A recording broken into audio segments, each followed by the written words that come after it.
The church is abuzz with joy and anticipation as Dave and Ronke stand before the priest, ready to exchange their vows. You are my lover and my teacher. You are my model and my accomplice, and you are my true counterpart. I will love you, hold you, and honor you. I will respect, encourage you, and cherish you. In health and sickness, through sorrow and success, for all the days of my life.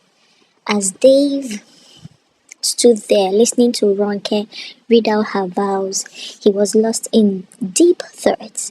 It's easier said than done. I think I made a mistake marrying Ronke. Look at Jessica, her maid of honor, so elegant.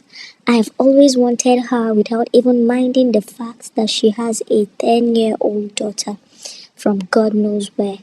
I think I felt more of pity than love for Ronke. Why am I coming to my senses now that I have taken my marital vow and am about to exchange the diamond wedding ring with Ronke when I'm supposed to be doing that with Jess? Oh God, why? Why? Dave! Dave! The ring! Ronke interrupted his thoughts. The priest laughs.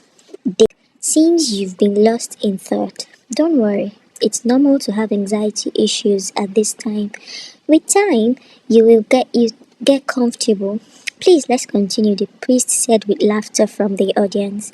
Then the priest says to the people, David Williams and Ronke Williams have affirmed their Christian understanding and resolve in the marriage which they have begun.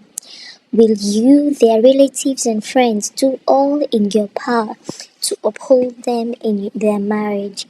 We will, they echoed. May the Almighty God give you grace to persevere, that He may complete in you the work He has already begun through Jesus Christ our Lord. And with the power vested in me, I now pronounce you husband and wife. You can now kiss the bride. Dave kisses Ronke and the people in church clap as friends and relations congratulate them and head straight to the reception after the church service. After the wedding, Ronke grabbed me from behind and said, Dave love, I hope you had a splendid day today. So finally, we are now legally married as husband and wife, as she happily opened her box and started throwing in some clothes. Ronke, what are you doing? What's the parking for? I asked, looking very surprised. Dave, I thought you said we were going to Paris for our honeymoon. Ronke responded, staring at me as if to give me a slap for being drunk. Me? Paris?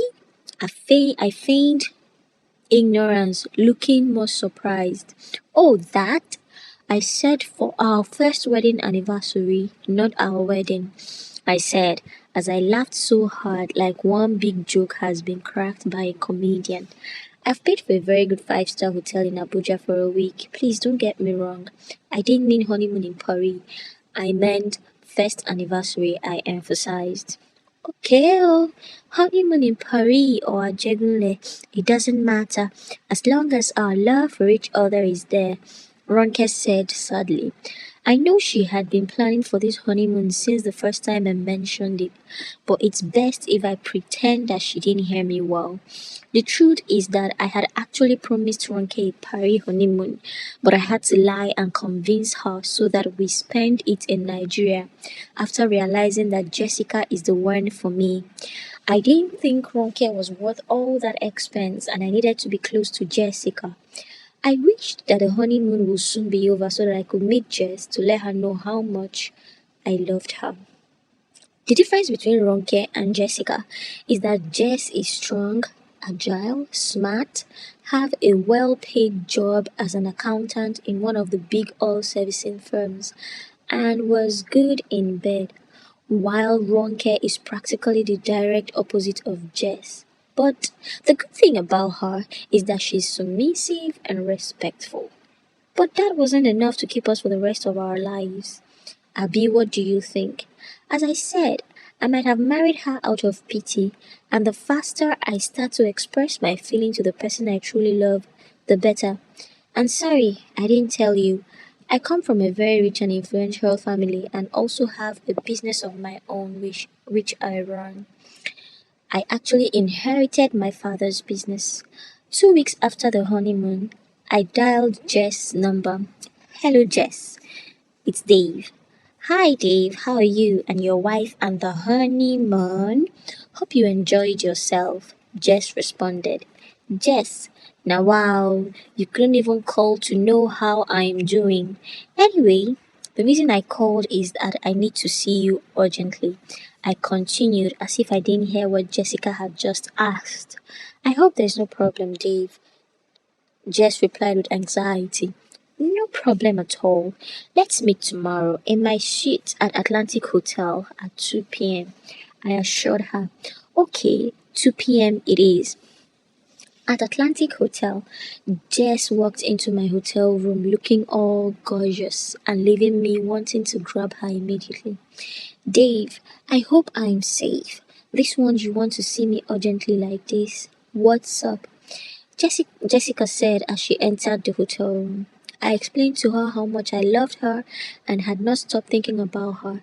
I explained that I understood that our first time together was a mistake and the result of a drunken encounter at the bachelor's party. But even while standing at the altar, I couldn't stop wishing she was the one saying the vows. She stood there, staring at me, and for some seconds before breaking into a smile. I have looked forward to this from the very first day I saw you, but I thought I had lost my chance after your wedding 2 weeks ago. So what do we do now that you are married to Ronke? I explained to Jessica that I would want to date her secretly while I worked towards getting a divorce from Ronke in 3 years, and she was okay with it. I got home at 9:30 p.m. that day and Ronke quizzed me about why I was late. Told her that we had auditors at the company and they kept me late. Then I flipped immediately and diverted attention to the plates in the kitchen sink.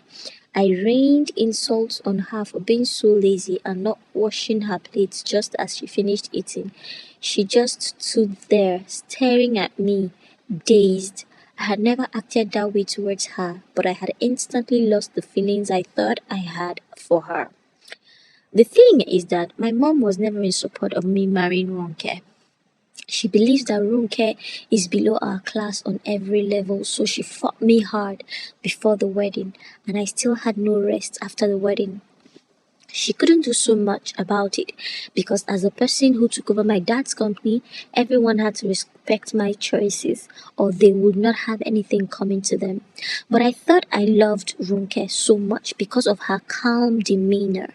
I met her as a banker who came to market our company to her bank for her bank, and I fell in love with her instantly. Or so I thought. She just kept growing on me until I found myself making wedding plans with her.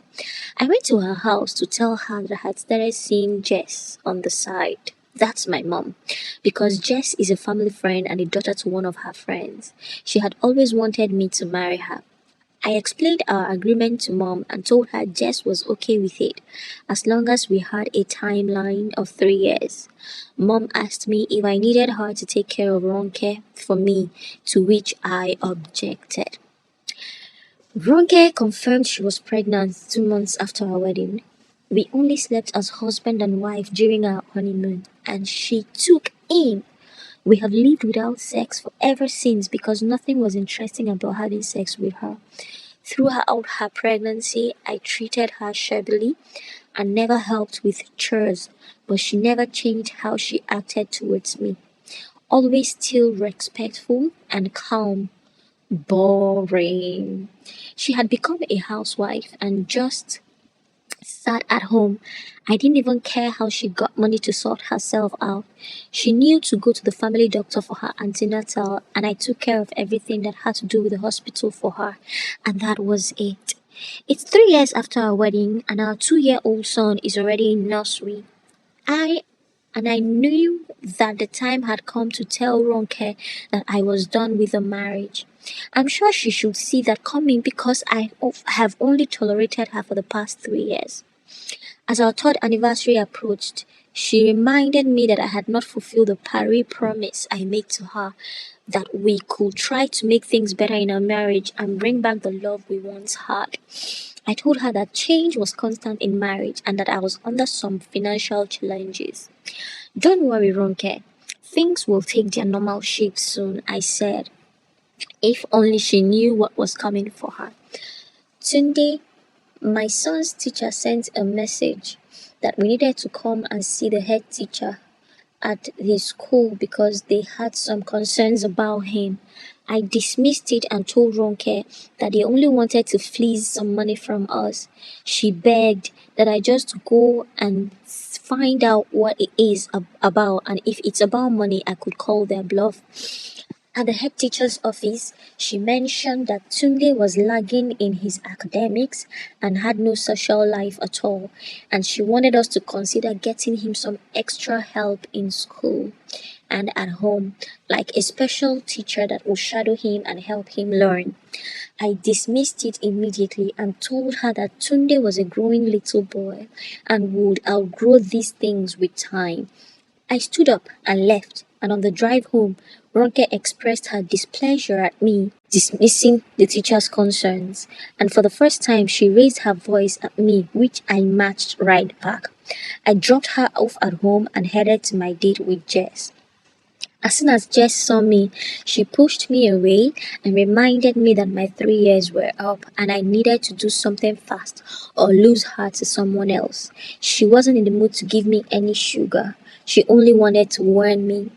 I knew that I needed to plan on how to break the news to Ronke because I couldn't lose Jess for anything. 2 weeks later, I called Ronke from the office and told her to get ready as I would be taking her on a date. I told her we needed to talk about something. I knew it was time and it was best I did it before our anniversary, which was coming up the next week. I will be picking you up at 7. We really need to talk, I said on the phone. Yes, Dave, we really need to talk, she responded. She had never called me Dave before. I picked her up at 7 p.m. and took her to Mango Restaurant. I felt that I owed her the decency of breaking the news in a dignified manner.